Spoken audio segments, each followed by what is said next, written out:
फ़ौज़ बिल्लाहि मिनश्शैतानिर्रजीम बिस्मिल्लाहिर्रहमानिर्रहीम। क़ुल ला अस्अलुकुम अलैहि अजरा इल्लल मुअद्दत फ़िल क़ुरबा। सदक़ल्लाहु मौलाना अज़ीम व बल्लगना रसूलुहुन नबियुल अमीनुल मतीनुल मकीनुल मुबीनुल करीम व नहनु अला ज़ालिका लमिनश शाहिदीन वश्शाकिरीन वल्हम्दुलिल्लाहि रब्बिल आलमीन।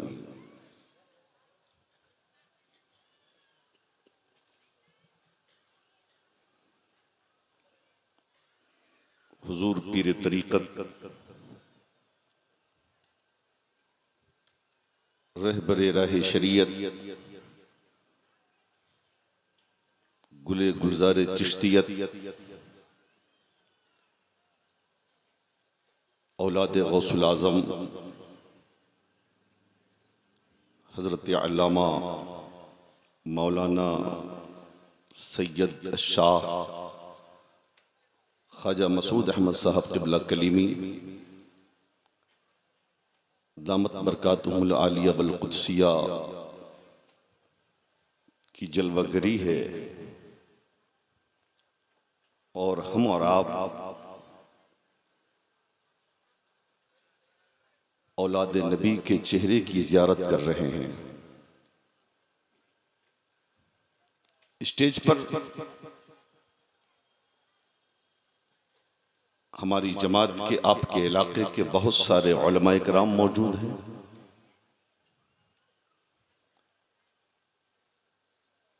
सबसे बड़ी बात यह है कि आज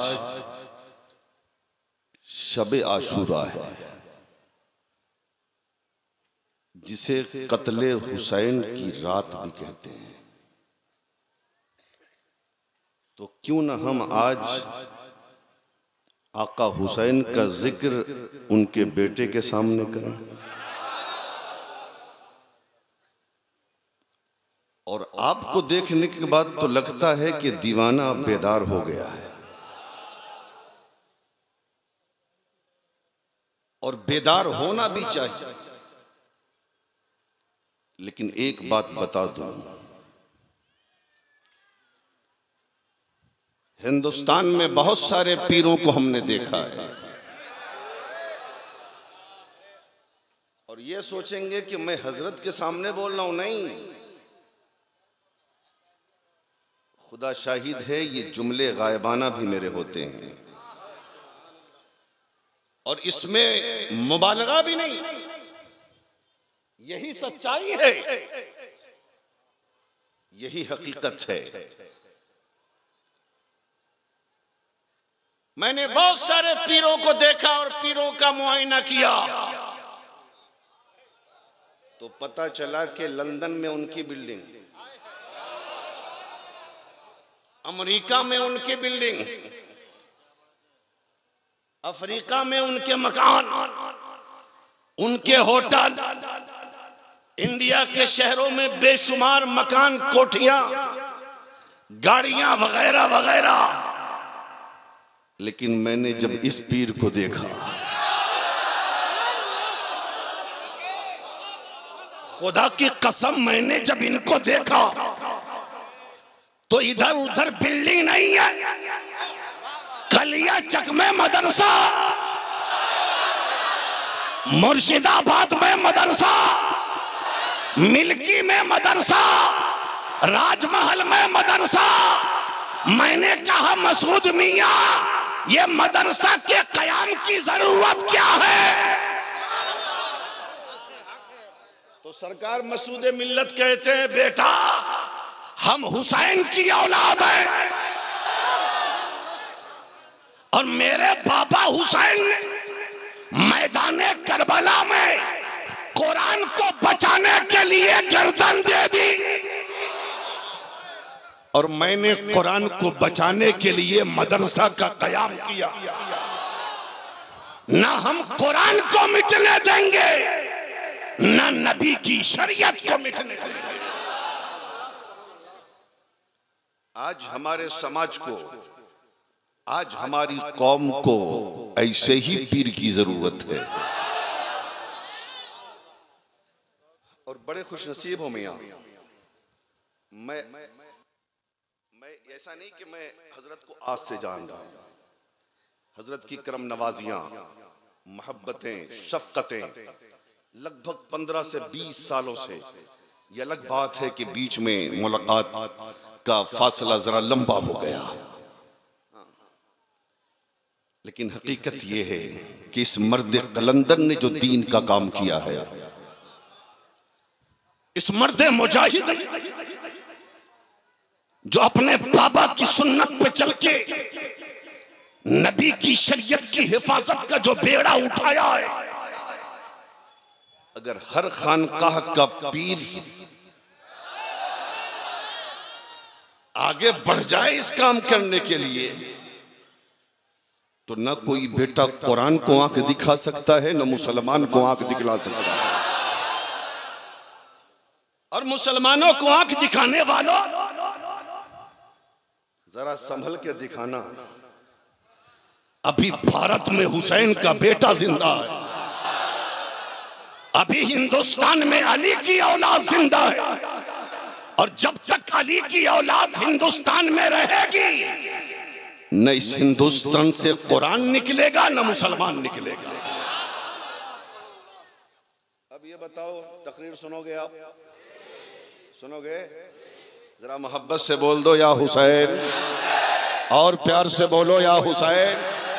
इस नियत से बोलो कि मेरा आका हुसैन करबला से हमें मुलाहिजा कर रहा है।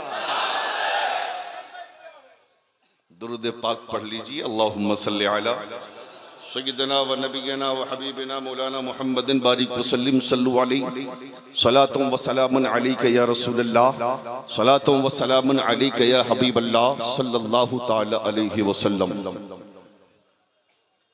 ए मियां साइलेंट रहो।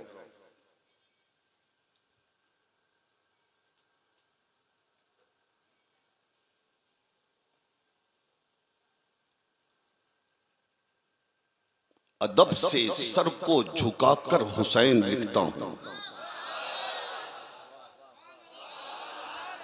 अदब से सर को झुकाकर हुसैन लिखता हूं,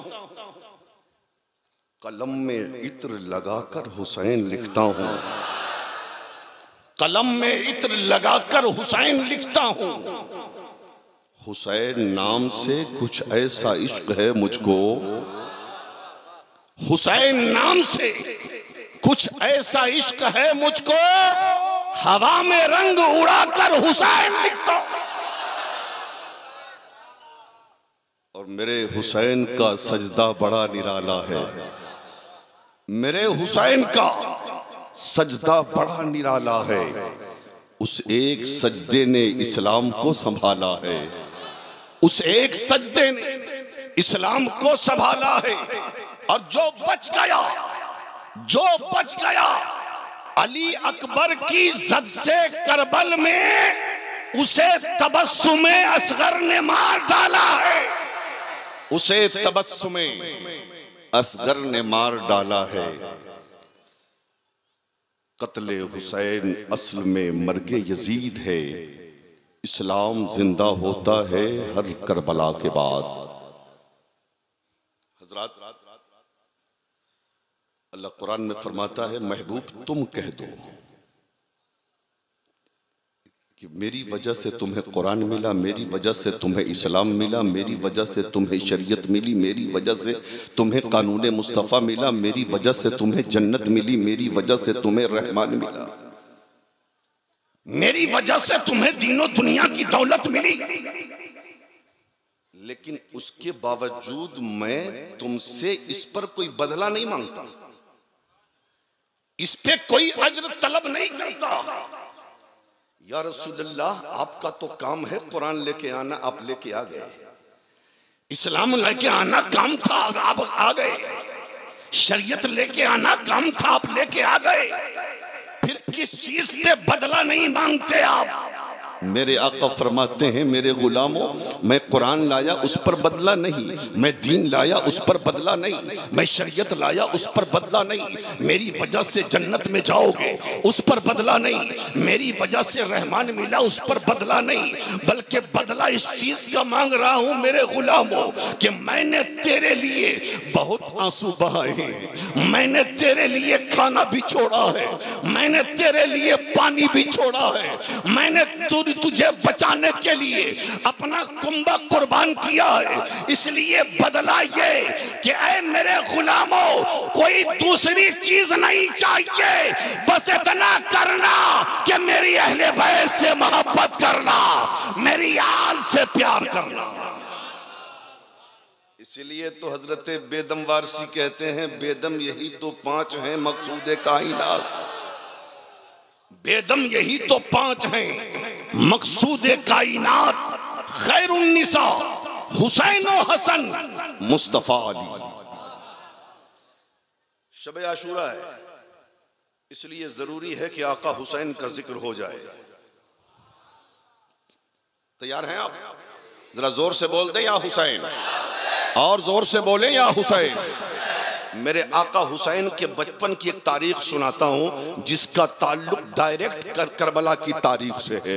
अगर उसको ना सुनाया जाए तो मामला सही तरीके से समझ में नहीं आता है। जरा मोहब्बत से बोल दो या रसूल अल्लाह। 29 रमजान की तारीख मदीने में है। कितनी रमजान की तारीख है? 29 रमजान की तारीख है। पूरी दुनिया का मामला ये है, जब 29 रमजान की तारीख आती है आपस में सब मशवरे करते हैं, बातें करते हैं। आज ईद का चांद निकलना चाहिए, इसलिए कि 29 रमजान के चांद का मामला ही अलग होता है। 29 रमजान को अगर चांद निकलता है ईद की खुशियां दोबाला हो जाती हैं, ईद का मजा दोबाला हो जाता है। ईद में खुशियां बढ़ जाया करती हैं, इसीलिए बूढ़ा भी चाहता है, बच्चा भी चाहता है, जवान भी चाहता है, औरतें भी चाहती हैं, और कोई चाहे ना चाहे रोजेदार तो सोचता है 29 हो गया, 30 की गिनती पूरी हो जाए। लेकिन जो रोजा नहीं रखता, जो कहता है मैं सक नहीं पाता हूं, जो रमजान में दिन में बैठकर खा लिया करता है, वो सोचता है 29 को ही चांद निकलना चाहिए। 29 रमजान की तारीख मदीने में है, सब लोग आपस में खुशियां मना रहे हैं। आज अगर चांद निकल आया तो कल ईद उल फित्र की नमाज पढ़ी जाएगी। आज अगर चांद निकल आया तो कल 2 गाना अदा किया जाएगा। आज चांद अगर निकल आया तो कल ईदगाह जाया जाएगा। उतने में दुनिया ने देखा कि सूरज इधर डूबता है, इधर मदीने के आसमान पर ईद का चांद निकल आया, ईद का चांद निकल आया। हर तरफ खुशियों के शादियाने बजने लगे। बूढ़ा भी खुशी मना रहा है, औरतें भी खुशी मना रही हैं, जवान भी खुशियां मना रहे हैं, बच्चे भी खुशियां मना रहे हैं। लेकिन उसी मदीने में एक बेटी है जिसे खातूने जन्नत कहा जाता है, जिसे शहजादी मुस्तफा कहा जाता है। नबी की बेटी ने पानी से वजू किया, पानी से इफ्तार किया, और इफ्तार करने के बाद खातूने जन्नत ने नमाज मगरिब के लिए मुसल्ला बिछा दिया। अभी नियत बांधना चाह रही थी कि घर के बाहर से इमाम हसन भी आ गए, घर के बाहर से इमाम अल्लाह अल्लाह, घर के बाहर से हसनैन करीमैन आ गए, मुसल्लाए फातिमतुज़ ज़हरा पे आगे बैठ गए। हजरत खातून जन्नत ने कहा मेरे बेटो हटो ना, नमाज पढ़ लेने दो। हजरत इमाम हसनैन कहते हैं अम्मी जान सुना है ईद का चांद निकल आया है। हाँ मेरे बेटे ईद का चांद निकल आया है। ऐ मेरी अम्मी जान कल सब लोग ईदगाह जाएंगे ना? हाँ मेरे नौनिहालों सब लोग ईदगाह जाएंगे, सब लोग नए नए कपड़े पहन के जाएंगे ना? हाँ सब लोग नए नए कपड़े पहन के जाएंगे।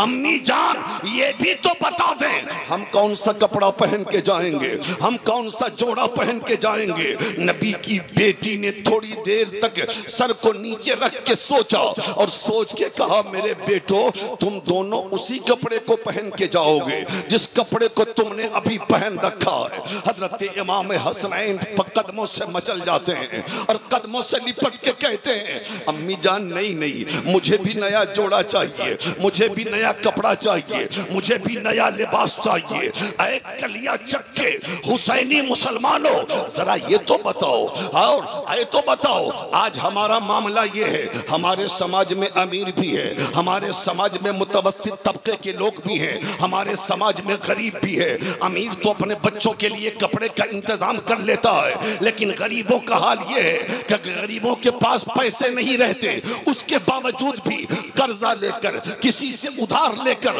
वो छोटे बच्चों के लिए कपड़े का इंतजाम करता है। इसलिए वो जानता है अगर ईद के दिन मेरा बेटा पुराना कपड़ा पहन के दोस्तों में चला गया और किसी दोस्त ने कह दिया तेरा बाप कितना बड़ा फटीचर था कि साल में एक मर्तबा ईद का जोड़ा ना दिला सका, तो बताइए मेरे बेटे का दिल टूट जाएगा। अल्लाह अल्लाह, आज हमारे बच्चों के लिए कपड़े हैं, आपके बच्चों के लिए कपड़े हैं, लेकिन आज मदीने में हुसैन के लिए कपड़ा नहीं है, मदीने में हसन के लिए कपड़ा नहीं है, आज मदीने में मुस्तफा के नवासे के लिए जोड़ा नहीं है, अली के राज दुलारे के लिए जोड़ा नहीं है। हजरत फातिमा ज़हरा ने जब बच्चों ने जिद किया तो आंखों के आंसू, आंखों के रास्ते से कतरे आंसुओं के निकल गए, दिल का गम आंखों के रास्ते से निकल गया। हजरत बीवी फातिमा ने आंखों के पानी को अपने दुपट्टे में जज्ब किया ताकि बच्चों की नजर आंसुओं पे ना पड़ने पाए। उसके बाद बच्चे कहते अम्मी जान बोलिए ना, हम हट जाएं ताकि आप नमाज पढ़ ले। हजरत सैयदा फातिमा ने थोड़ी देर सोचने के बाद कहा, हाँ मेरे बेटो घबराना मत, तुम दोनों का कपड़ा सुबह सुबह आ जाएगा, कल सुबह आ जाएगा। बच्चों ने पलट के सवाल किया, अम्मी जान कल अगर कपड़ा आएगा तो सिलेगा कब? दर्जी की सारी दुकानें बंद हो गई, अब दुकानें उस वक्त खुलेंगी जब ईद की नमाज खत्म हो गई होगी, जब कपड़ा कल आएगा तो सिलेगा कब? नबी की शहजादी खातून जन्नत कहती हैं बेटा घबराना मत, तुम दोनों का दर्जी सिलाया कपड़ा लेके आएगा, सिलाया कपड़ा लेके आएगा। अल्लाह अल्लाह, दोनों बच्चे मुसल्ले से हट गए। हजरत खातून जन्नत ने मगरिब की नमाज पढ़ी, मगरिब की नमाज पढ़ने के बाद बच्चों को खिलाया पिलाया सुला दिया, ऐशा की अजान हो गई, ऐशा की नमाज पढ़ा फातिमा ज़हरा ने। उसके बाद जब रात का आधा हिस्सा गुजर जाता है, पूरा मदीना नींद की आगोश में है, बूढ़े भी सो रहे हैं, बच्चे भी सो रहे हैं, जवान भी सो रहे हैं, औरतें भी सो रही हैं, बच्चियां भी सो रही हैं, लेकिन उसी मदीने में एक शहजादी है मुस्तफा की जो जाग रही है। आलम तसौरात में मैंने पूछा, ऐ नबी की बेटी फातिमा ज़हरा, ये तो बता दीजिए आपने बच्चों से कपड़े का इंतजाम का वादा कर लिया है, पूरा मदीना सो गया, सारी दुकानें बंद हो गई, सारे बाजार बंद हो गए, सारी मार्केट बंद हो गई, ये तो बताएं हुसैन के लिए कपड़े का इंतजाम कहां से करेंगी, हसन के लिए कपड़े का इंतजाम कहां से करेंगी? कलिया चक्के हुसैनी मुसलमानों जरा तवज्जो से सुनना। हजरत खातून जन्नत ने मुसल्ला बिछा दिया और मुसल्ला बिछाने के बाद कहती हैं, ऐ मेरे बाबा के गुलामों, मैंने मान लिया मदीने के बाजार बंद हो गए, मैंने मान लिया मदीने की दुकानें बंद हो गई, मैंने मान लिया मदीने के मार्केट बंद हो गए, लेकिन सुन लो, जहां पर सारे दरवाजे बंद होते हैं वहीं पर मौला का दरवाजा खुल जाया करता है, रब का दरबार खुल जाया करता है। जो किसी दरबार से पूरा नहीं होता वो परवरदिगार के दरबार से पूरा होता। अल्लाह अल्लाह। हजरत खातून जन्नत ने मुसल्ला बिछा दिया, सर को सजदे में रख दिया और सर को सजदे में रखकर अपने मौला की बारगाह में दुआ करती हैं, मेरे पालनहार तू अलीम व खबीर है, तू दिलों के राज से वाकिफ है, तू खूब जानता है कि कभी तेरी बंदी फातिमा ने झूठ नहीं बोला, कभी तेरी बंदी फातिमा ने किसी से झूठा वादा नहीं किया। ऐ मेरे मालिक, मैंने बच्चों के इसरार की वजह से बच्चों से कपड़े का वादा कर लिया है और मैं कहां से इंतजाम करूंगी रात के सन्नाटे में कपड़े का? अगर सुबह हसन हसनैन को कपड़ा ना मिल सका तो मेरे मालिक मैं हमेशा के लिए हसनैन के सामने झूठी हो जाऊंगी। मेरे परवरदिगार, मेरे पालनहार, मेरे बच्चों के लिए कपड़े का इंतजाम कर दे, मेरे हसनैन के लिए जोड़े का इंतजाम कर दे। रात भर रोती रही नबी की बेटी, रात भर रोती रही नबी की बेटी, और नबी की शहजादी दुआ करे कबूल न हो, ऐसा हो ही नहीं सकता है। सुबह की सफेदी नमूदार होती है, बाहर से कोई दरवाजे पे दस्तक दे रहा है, अंदर से आवाज गई कौन? बाहर से आने वाले ने कहा हसनैन का दर्जी हूं, कपड़ा लेकर आया। जरा जोर से बोल दें। और अपने इस अमल से खातूने जन्नत ने कयामत तक आने वाली इस्लाम की शहजादियों को सबक दिया। आज हमारे आपके समाज में, मुआशरे में होता क्या है? किसी लड़की की शादी हो गई ना, वो ससुराल आ गई, नया नया मामला रहता है, शौहर की कमाई बहुत अच्छी है, कपड़े पे कपड़ा, लिबास पे लिबास, जोड़े पे जोड़ा, जेवर पे जेवर, हाँ ये सब शौहर देता जा रहा है। ईद में एक नहीं न जाने कितने जोड़े देता है, तो बड़े अच्छे मज़े की ज़िंदगी गुजर जाती है। लेकिन जब कभी ऐसा होता है कि कारोबारी हालात ख़राब हो जाएं, दुकानदारी ना चले, बिजनेस ना चले, कारोबार ना चले, और अगर किसी साल शौहर ने कह दिया बेगम तुम्हारी अलमारियों में तो बेशुमार जोड़े नए रखे हुए हैं, उसी में से कोई एक जोड़ा सिला लो ईद के लिए, नया जोड़ा इस साल नहीं आ पाएगा, फिर उसका देखिए गुस्सा। हर तरफ शौहर के खिलाफ जबान खोलेगी, अपने भाई के सामने, अपनी माँ के सामने, अपने बाप के सामने, अपनी सहेलियों के सामने। अगर कोई कह दे कि मियाँ ये तो बताओ गुड्डू के अब्बू का क्या हाल है, तो आज औरतें इस कदर नाशुक्री की हद को पार कर जाती हैं कि वो कहने लगती है अरे वो फटीचर है, वो निकम्मा है, वो काम ही नहीं करता है, वो क्या करेगा। अल्लाह अल्लाह। हजरत खातून जन्नत ने आने वाली औरतों को पैगाम दिया, इस्लाम की शहजादियों, जब दिन में कभी मुसीबत का पहाड़ टूटे, जब जिंदगी में कोई परेशानी आवे, जब तमन्नाएं पूरी ना हो, तो वैसे ही रात के सन्नाटे में तुम भी मुसल्ला घर में बिछा देना, जैसे फातिमा ने मदीने में मुसल्ला बिछाया है। और किसी से मत कहना जैसे मैंने अपने रब से कहा है, तुम भी अपने रब से कहकर मांग लेना, रब पूरा फरमा दे। अब तो बोल दो या रसूल अल्लाह। हुसैन का तज़किरा और खामोशी। अरे यार, करबला वाले का जिक्र, वो भी 10वीं मुहर्रम की शब, और खामोशी। अरे मियाँ जागो जागो हुसैनियों जागो, और जागना पड़ेगा। जरा मोहब्बत से बोल दे या हुसैन। दरवाजे पे दस्तक हुई, अंदर से आवाज गई कौन? बाहर से आने वाले ने कहा हसनैन का दर्जी हूँ, कपड़ा लेकर आया हूँ। अल्लाह अल्लाह अल्लाह। हजरत खातून जन्नत ने दरवाज़ा खोला, उस तश्त को लिया जिसमें कपड़ा था, हटा, पर्दा हटाया तो देखा 2 जोड़े हैं, एक जोड़े का रंग हरा है, एक जोड़े का रंग लाल है। हसनैन बेदार हुए। हजरत इमाम हसन ने हरा पसंद किया, इमाम हुसैन ने लाल पसंद किया। खातून जन्नत ने सजदा शुक्र अदा करके कहा मौला तूने मेरे उठे हुए हाथों की लाज रख ली है, तूने मेरे नौनिहालों के लिए कपड़े का इंतजाम कर दिया। अब हसनैन भी खुश हैं, खातून जन्नत भी खुश हैं। हजरत फातिमा ज़हरा ने हजरत हसनैन को नहलाया धुलाया, आंखों में सुरमा लगाया, बाल में कंघा किया, इत्र में मुअत्तर किया। अब नए कपड़े मुस्तफा जाने रहमत के नवासों को फातून जन्नत पहना ही रही थी। इतने में दुनिया ने देखा कि शब असरा के दूल्हा तशरीफ ला रहे हैं, हम सब के आका तशरीफ ला रहे हैं। दूर से नवासों को नए जोड़े में देखा। मुस्तफा फरमाते हैं ऐ बेटी फातिमा, ये नया जोड़ा कहां से आ गया, ये नया कपड़ा कहां से आ गया। हजरत खातून जन्नत कहती है ऐ बाबा जान, अल्लाह अल्लाह का रसूल बेहतर जानता है। अब यहां पर रुक के एक बात समझ लें, खातून जन्नत का अकीदा भी समझें। जब हजरत फातिमा ज़हरा से बच्चों ने कपड़े का सवाल किया तो नबी मौजूद नहीं थे। जब रात में मुसल्ला बिछाया खातून जन्नत ने, मुस्तफा मौजूद नहीं थे, जब कपड़ा लेके आया लाने वाला नबी मौजूद नहीं थे, लेकिन फातिमा कहती हैं बाबा जान अल्लाह अल्लाह का रसूल बेहतर जानता है। गोया के फातिमातुज़ ज़हरा का यही अकीदा है कि मेरे बाबा अगरचे मौजूद नहीं थे, लेकिन जो नबी होता है उसके सामने से कोई चीज छुपी नहीं होती है।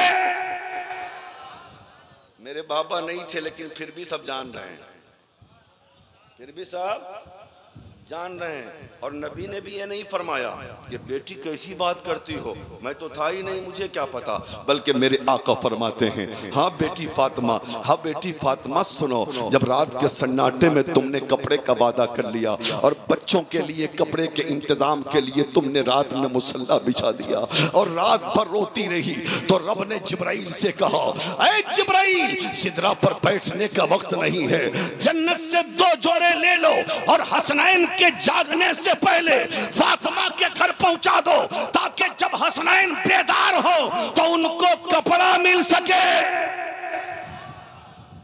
ऐ मेरी बेटी फातिमा, कपड़ा भेजने वाला खुदा, कपड़ा जन्नत से आया था, अब कपड़ा लाने वाले जिब्राइल हैं, कपड़ा लाने वाले जिब्राइल हैं। अब जरा शुरू से देखिए, हजरत खातून जन्नत ने कहा था तुम दोनों का दर्जी सिला सिलाया कपड़ा लेके आएगा। कपड़ा लाने वाले ने कहा हसनैन का दर्जी हूँ, कपड़ा लेके आया हूँ। अब मुस्तफ़ा फरमाते हैं कपड़ा लाने वाला कोई और नहीं था, बुलबुले सिदरा थे कपड़ा लाने वाले, सैयदुल मलाइका थे कपड़ा लाने वाले।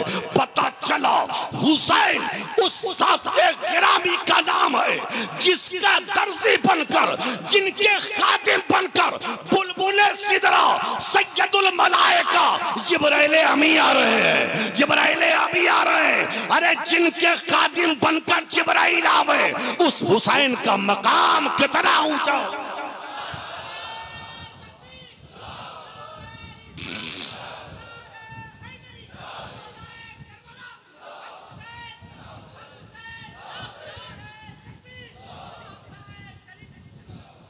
सुभान अल्लाह, समझ रहे हैं आप, बात समझ रहे हैं, घबरा तो नहीं रहे हैं, जरा मोहब्बत से बोल दीजिए या हुसैन। अल्लाह अल्लाह। हजरत खातून जन्नत ने दोनों बच्चों को सजा दिया, सवार दिया।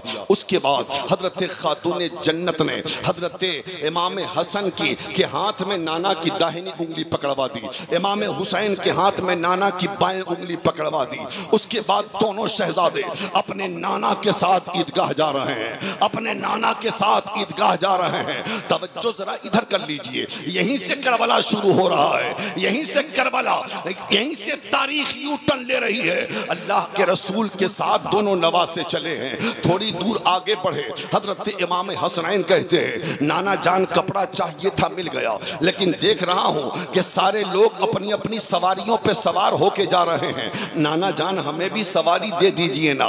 अल्लाह अल्लाह। अच्छा ये बताओ अगर मुस्तफ़ा फरमा देते ऐ अबू बकर मेरे हसनैन के लिए सवारी लाओ, एक नहीं सैकड़ों सवारियां आ गई होती। अगर मुस्तफ़ा फरमा देते ऐ उमर मेरे हसनैन के लिए सवारी लाओ, एक नहीं सैकड़ों सवारियां आ गई होती।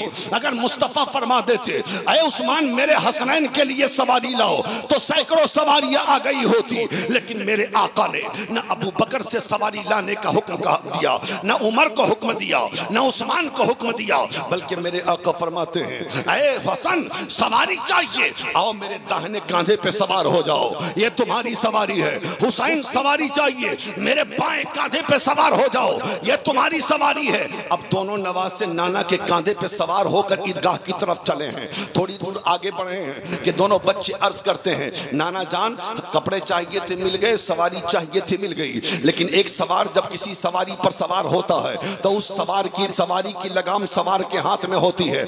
आका हमें भी लगाम दे दीजिए ना, हमें भी लगाम दे दीजिए ना। मेरे आका फरमाते हैं हसन लगाम चाहिए, मेरे दाहिने तरफ के जुल्फ को पकड़ लो, ये तुम्हारा लगाम है। हुसैन लगाम चाहिए, मेरे बाएं तरफ के जुल्फ को पकड़ लो, ये तुम्हारा लगाम है। रसूलुल्लाह ने ईद के दिन अपने जुल्फों का लगाम बनाकर और हसनैन के हाथ में देकर दुनिया वालों को पैगाम दिया आए दुनिया वालों, मैं हसनैन से मोहब्बत करता हूँ, तुम भी हसनैन से मोहब्बत करो। मेरे आका फरमाते हैं मम्मात अला हुब्बे आले मोहम्मदिन माता शहीदा, जो आले मोहम्मद की मोहब्बत में मरता है वो आम मौत नहीं मरता, वो शहादत की मौत मरता। आका फरमाते हैं मम्माता अला हुब्बे आले मोहम्मदिन माता मोमिना, जो आले नबी की मोहब्बत में मरता है इस हाल में मरता है कि वो मोमिन बन के मरता है। जा रहे हैं नाना के साथ, नाना के कांधे पर सवार होकर ईदगाह। अब यहीं से करबला शुरू होता है, बचपन है हुसैन का, अब करीब है ईदगाह। मेरे आका फरमाते हुसैन और कुछ चाहिए? नहीं नाना, कपड़े चाहिए थे मिल गए, सवारी चाहिए थी मिल गई, और लगाम चाहिए थे मिल गया, अब कुछ नहीं चाहिए। मेरे आका फरमाते हुसैन अब मुझे चाहिए तुमसे कुछ, जरा बोलिए ना, अब मुझे चाहिए। नाना मुझसे सब कुछ तो दिया हुआ आपका है, क्या है मेरे पास?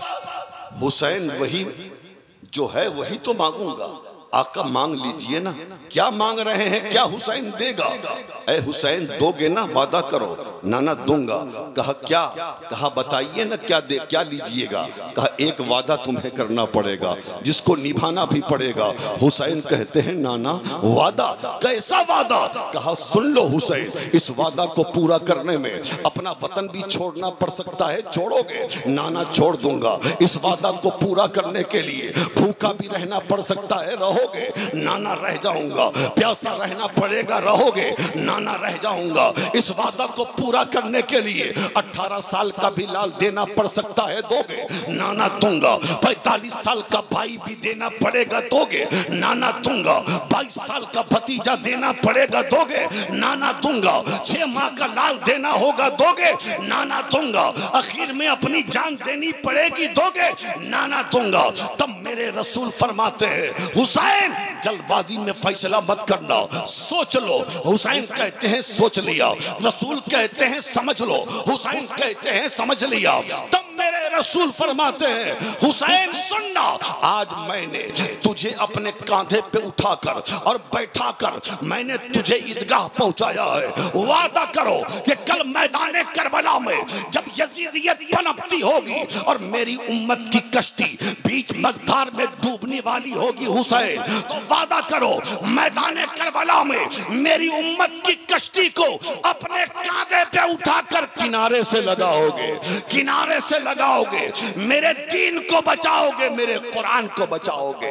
हजरत इमाम हुसैन अर्ज करते हैं नाना जान बस ये छोटा सा वादा, बस ये छोटा सा वादा, बस ये वादा।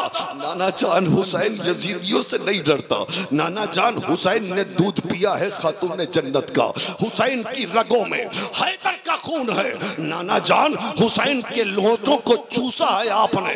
हुसैन वादा करता है कि जब तक हुसैन की रगों में एक एक कतरा लहू बाकी है, करबला में किसी यजीदी को पनपने नहीं दिया जाएगा, बल्कि हुसैन अपने जिस्म का एक एक कतरा लहू देकर इस्लाम को भी बचाएगा, कुरान को भी बचाएगा, इस्लाम को भी बचाएगा और कुरान को भी बचाएगा। बचपन में इमाम ने वादा किया था। आज हमारा हाल क्या है? अभी वादा कर लिया कल भूल गया, कल वादा कर लिया परसों भूल गया, अभी वादा किया 2 घंटे के बाद भूल गए। लेकिन इमाम बचपन में वादा कर रहे हैं और पूरा कब कर रहे हैं पता है? वक्त शहादत इमाम की उम्र कितनी थी? 56 साल 6 महीना 4 दिन। कितने? 56 साल 6 महीना 4 दिन की उम्र थी इमाम पाक की वक्त शहादत। मोटा मोटी मान लो 56.5 साल। बचपन में वादा किया था, पूरा कर रहे हैं। हुसैन, आज कुछ जालिम लोग कहते हैं कि हुसैन करबला गए थे इख्तिदार के लिए। अरे जालिम, हुसैन तो उस जात का नाम है। अगर हुसैन चाहते तो ठोकरों में बादशाहत बढ़ती। शहनशाहियत हुसैन के ठोकरों, हुसैन इख्तिदार के लिए करबला जाते तो 7 साल की सकीना को न ले जाते, 14 साल के अब्बास ज़ैनुल आबिदीन को न ले जाते, 6 माह का असगर साथ ना होता, औरतें ना होती, बहन ना होती, बूढ़े ना होते, बीमार ना होते। हुसैन तो अपना वादा निभाने गए थे। और पानी जो बंद हुआ, लोग कहते हैं हुसैन करबला में मजबूर थे। जालिम, मेरा हुसैन न कल मजबूर था न आज मजबूर है। मेरा हुसैन कल भी मुख्तार था, आज भी मुख्तार है। ये अलग बात है करबला में हुसैन मजलूम थे, अगर ठोकर मार देते तो वैसे ही जमजम निकलता करबला की रेतों से, जैसे इस्माइल की ठोकर ने जमजम निकाला था।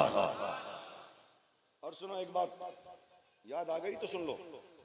हजरत इमाम अली असगर, नाम सुना है? नाम सुना है? सीने में दिल है? तो सुन लो। इमाम अली असगर तारीखों में आता है वक्त शहादत 6 महीने की उम्र पाक थी, लेकिन किसी किताब में यह नहीं है कि हजरत अली असगर को जमीन पे किसी ने लिटाया है। कभी शहरबानों के हाथ में, कभी उम्मे रुबाब की गोद में, कभी हजरत ज़ैनब की गोद में, कभी कासिम की गोद में, कभी अली अकबर की गोद में, कभी सकीना की गोद में, कभी ज़ैनब की गोद में, और कभी हुसैन की गोद में अली असगर, कभी हुसैन की गोद में अली असगर। आसान था ना? खेमे में कपड़ा या कोई चिटाई बिछाकर असगर को लिटाया जा सकता था करबला में, लेकिन लिटाया क्यों नहीं गया? पता है यह खतरा था कि अगर असगर को जमीन पे लिटाया जाता तो कहीं ऐसा ना हो कि असगर अगर एड़ी रगड़ दे तो कहीं दूसरा जमजम न जमीन से निकल आए, कहीं दूसरा जमजम न जमीन से निकल आए। इसलिए गोदियों पे टहलते रहे असगर, हाथों पे चलते रहे असगर। तो लोग कहते हैं पानी बंद हुआ, हुसैन चाहते तो पानी। सुनो, जब हुसैन को चैलेंज किया जालिमों ने, तो अजमेर से हुसैन के बेटे ने आवाज दिया, जरा जोर से और लहक के बोलो। जब इमाम हुसैन को जालिमों ने चैलेंज किया तो हुसैन का बेटा मोइनुद्दीन की सूरत में अजमेर से आवाज देता है, जालिमों, मेरे आका हुसैन को चैलेंज करते हो कि मजबूर थे, पानी ना निकाल सके जमीन से, पानी पर हुकूमत नहीं थी हुसैन की। अरे सुन, जहां पर कलमा पढ़ने वाले होते वहां करामत नहीं दिखाया जाता। अगर हुसैन की हुकूमत देखनी है तो अजमेर में हुसैन के लाल की हुकूमत देख। पृथ्वीराज ने पानी बंद कर दिया, बंद करो पानी, नहीं मिलेगा गरीब नवाज के चाहने वालों को एक कतरा पानी। तो गरीब नवाज ने कहा, बेटा ये करबला नहीं है कि छोड़ देंगे? जरा जोर से बोलो, क्या ये करबला नहीं है कि छोड़ देंगे? ये हिंदुस्तान है, ये हिंदुस्तान है, प्यासे रहने वाले नहीं है। कहा अपने मुरीद से ले ले कटोरा। आज भी वो कटोरा अजमेर में, कितना बड़ा कटोरा है पता है? कभी देखा आप लोगों ने? नहीं देखा? मैं बता दूं, उसमें 7.5 लीटर पानी अटता है। कितना?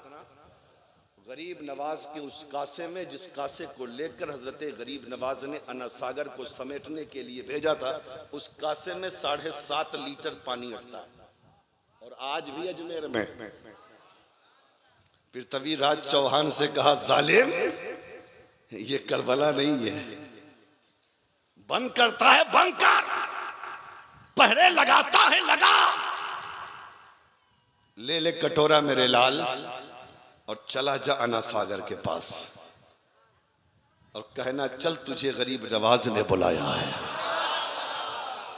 जमाने ने देख लिया, जिस हुसैन को मजबूर कहा था करबला में जालिमों ने, उस हुसैन का बेटा अजमेर में पूरे आना सागर को एक कटोरे में समा रहा है और समा के बता रहा है, अरे जब अजमेर में हुसैन का बेटा मोइनुद्दीन इतना बाइख्तियार है तो करबला में हुसैन भी बाइख्तियार था। लेकिन वहां तो मुकद्दर था कि प्यासा रहना है, भूखा रहना है।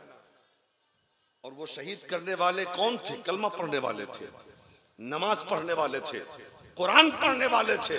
वो जानते थे ये हुसैन इब्ने अली हैं, वो जानते थे ये मुस्तफा का नवासा है, वो जानते थे ये फातिमा का बेटा है, वो जानते थे ये जन्नती जवानों का सरदार है, वो जानते थे कि ये जन्नती जवानों का सरदार है, वो जानते थे कि ये वो हुसैन है जिनके लिए रसूल ने खुतबा को छोड़ दिया, ये वो हुसैन है जिनके लिए मुस्तफा ने सजदा लंबा कर दिया, ये वो हुसैन है जिनके होठों को चूसा है मुस्तफा ने। वो जानते थे ये वही हुसैन है जिनके लिए फरिश्ते ने जन्नत से जोड़ा लाया, ये वही हुसैन है। लेकिन इख्तिदार की हवस थी, इख्तिदार की लालच थी, उसे अंधा बना दिया था, इसलिए लड़ने चले आए मैदान करबला में।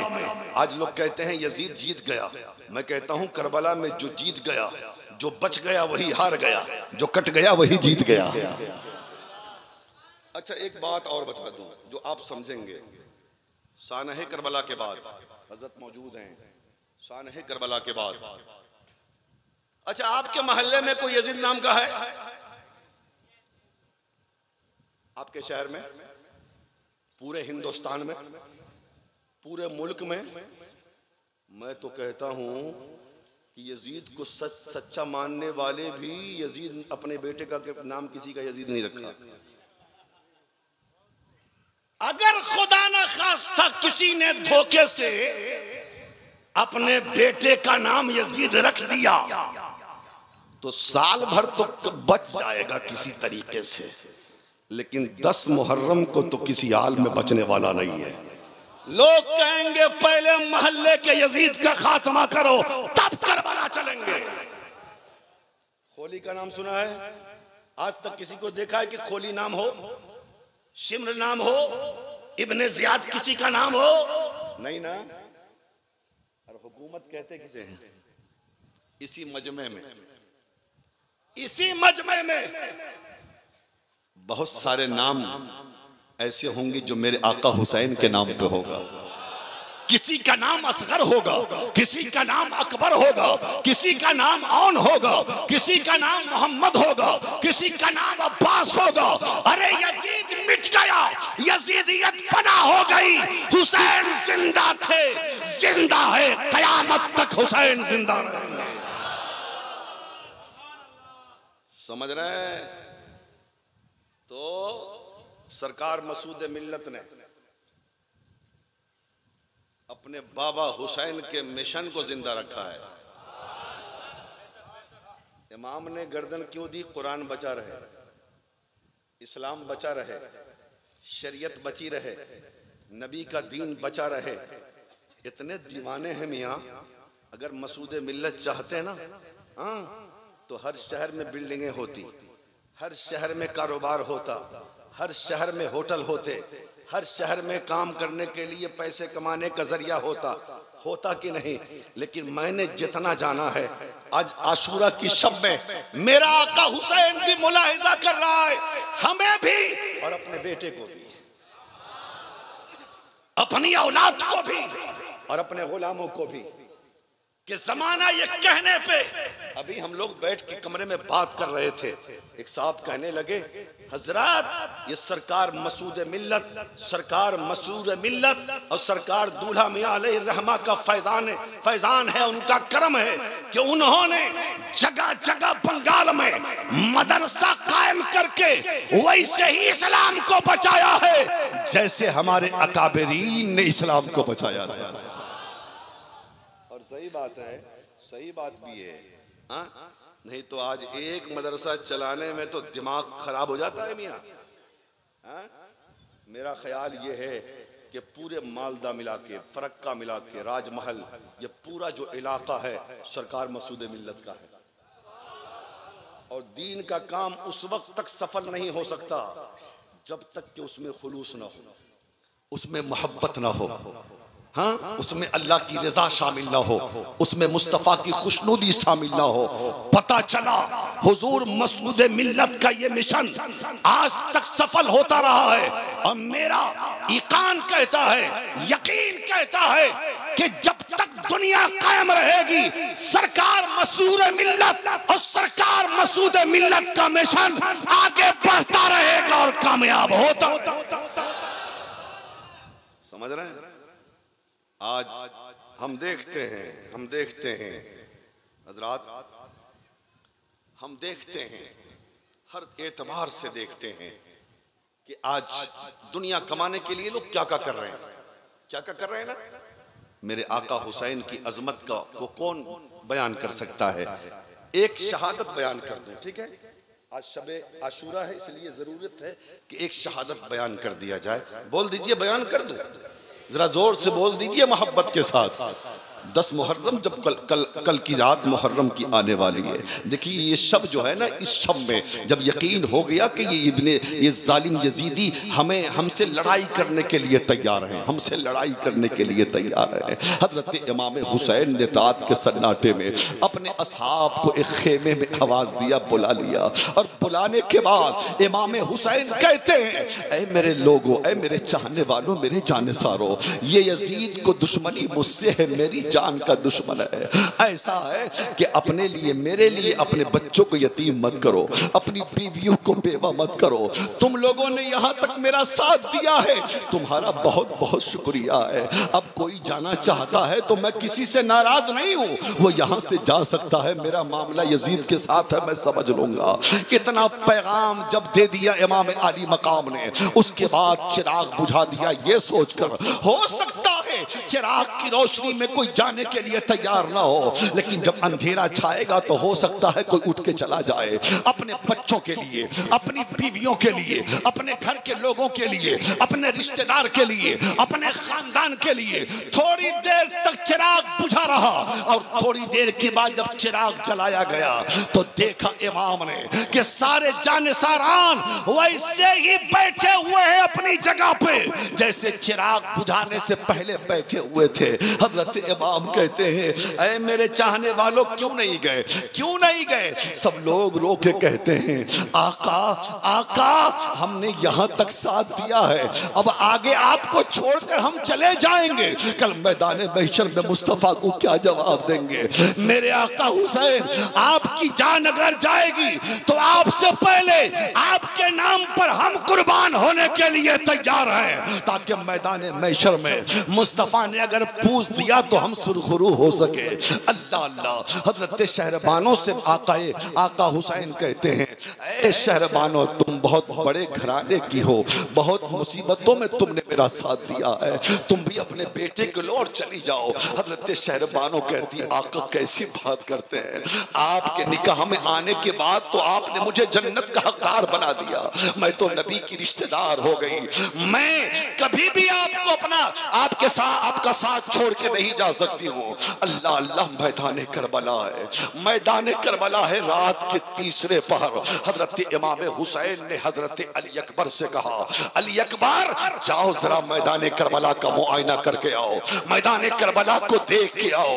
हजरत इमाम अली अकबर जाते हैं, मैदान करबला का मुआयना करते हैं, और मुआयना करने के बाद जब इमाम हुसैन की बारगाह में आते तो इमाम कहते हैं, अकबर कुछ देखा मैदान करबला में? हाँ बाबा जान, मैदान करबला में एक अजीब चीज देखा कि जब मैं गया मैदान करबला में तो बीच मैदान में एक खातून को देखा जो नकाब पोश थी, जो मैदान करबला में झाड़ू लगा रही थी। मैंने पूछना चाहा, ऐ खातून, आखिर मैदान करबला को झाड़ू क्यों लगा रही हो? तो वो खातून कहती है, बेटा मैं इसलिए लगा रही हूं कि कल मेरा हुसैन यहीं पर घोड़े से गिरेगा, ताकि मेरे हुसैन को कंकर पत्थर न चुभने पाए। अल्लाह अल्लाह, इतना ही जवाब मिला है। अब बाबा आप बता दे वो कौन है? हजरत इमाम हुसैन कहते हैं, ऐ अली अकबर, मैदान करबला में झाड़ू लगाने वाली और कंकर पत्थर को साफ करने वाली वो कोई और नहीं बल्कि वो तुम्हारी दादी और मेरी माँ फातिमा ज़हरा थी, जो मैदान करबला को साफ कर रही थी। अल्लाह अल्लाह, कहां कहां तलाश करोगे हुसैन की अजमत को? इतना आसान है करबला सुनना और करबला सुनाना। मैं कहता हूं अपने आप को बदलना है, अपनी नस्लों को बदलना है। अपने बच्चों को करबला सुनाया करो, अपने बच्चों को करबला सिखाया करो, अपने बच्चों को करबला सिखाया करो।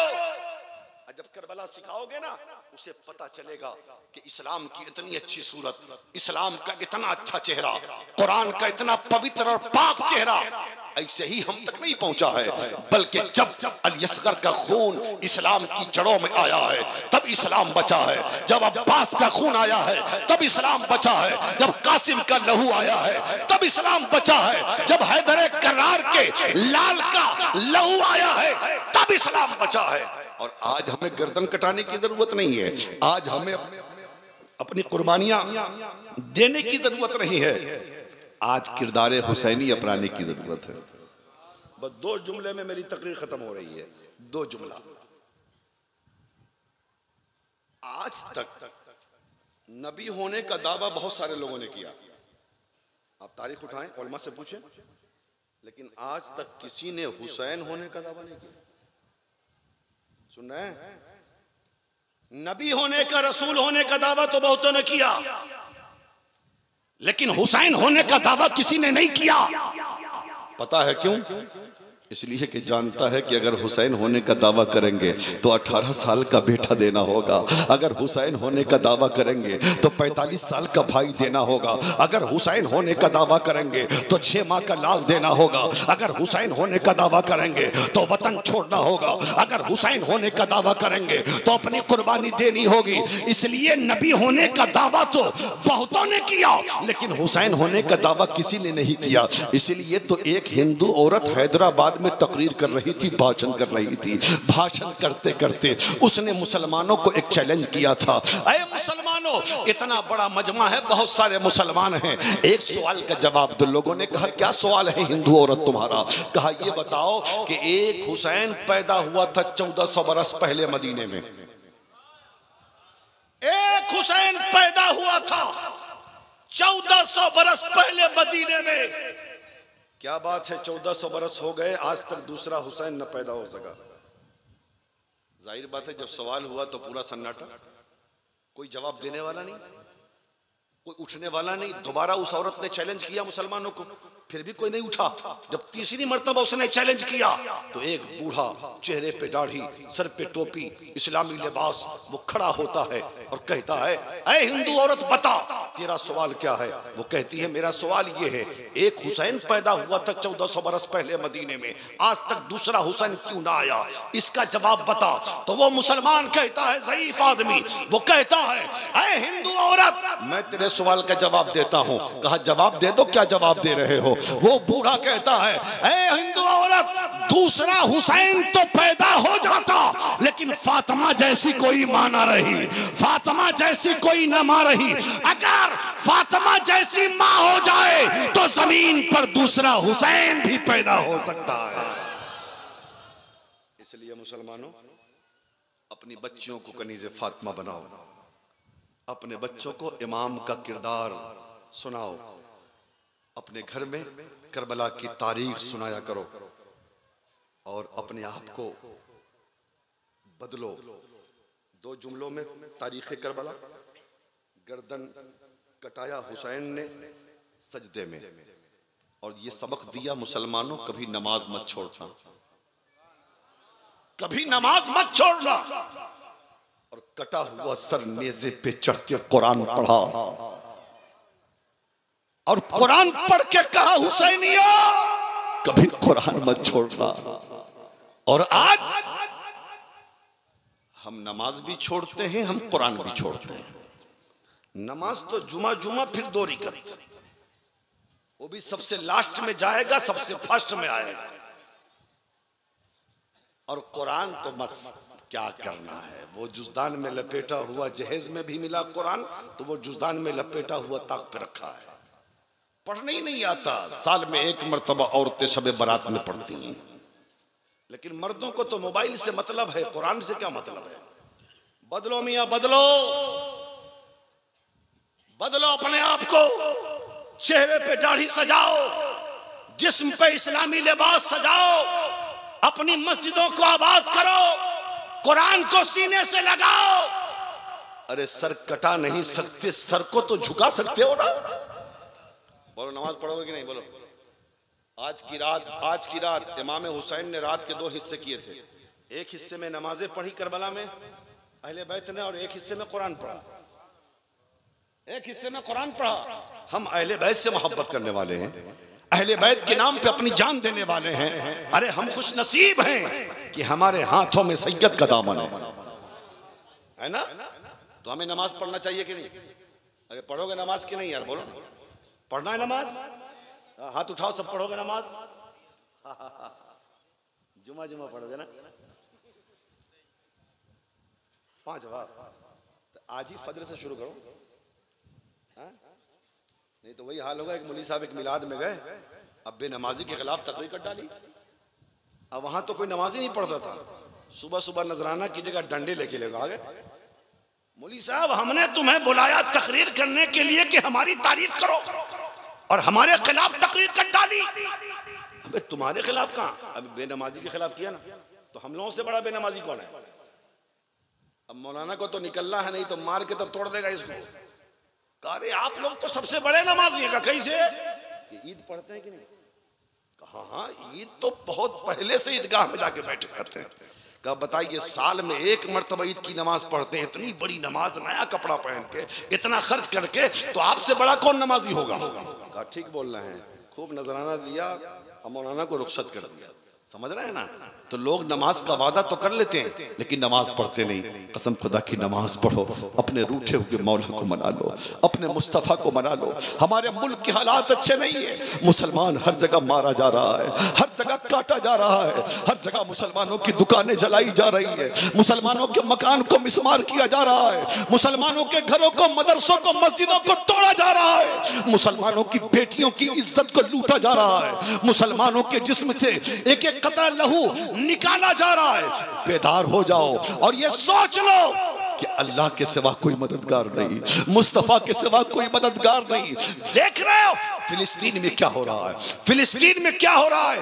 आज की सब उन फिलिस्तीन के भाइयों के लिए दुआ करो कि मौला उन यहूदियों को सफ़े हस्ती से मिटा दे, जिन यहूदियों ने फिलिस्तीन के मुसलमानों पर जुल्म और सितम किया है। क्या जरूरत थी उनको इतना कुछ अपने आप को खत्म करवाने की? लेकिन देखो फिलिस्तीन का मुसलमान, दुकानें लुट गई लेकिन सजदा शुक्र अदा कर रहा है, मकान टूट गए लेकिन सजदा शुक्र अदा कर रहा है, और कहता है जब तक हमारी रगों में खून है हम सजदे शब्बीरी और सुन्नते शब्बीरी हमेशा अदा करते रहेंगे। हमें तो ऐसा नहीं करना ना, हमें सर को झुकाकर अपने लिए दुआ करना है, अपने भाइयों के लिए दुआ करना है। इसलिए मेरे भाई, हाँ ये चंद जुमले थे आज की शब में। हम दुआ करते हैं मेरा भाई कहाँ भी कहीं भी परेशान हाल है, अल्लाह मेरे भाइयों की मदद फरमाए। जो बीमार है मेरे भाइयों में, वो उन भाइयों को अल्लाह शिफाए कामिल व आजिल अता फरमाए। जिन गरीब की बेटियों की शादियां नहीं हो रही हैं, मौला उन बेटियों की शादियों का इंतज़ाम फरमा दे। अल्लाह ताला से दुआ है, अल्लाह ताला हम सबको अमल खैर की तौफीक अता फरमाए। मेरे बोलने में कोई भी अमदन सहवन खताएं लग़्ज़िशें भूल चूक हो गई हो, मैं ज़िद से तौबा करता हूँ। अस्तग़फिरुल्लाह रब्बी मिन कुल्लि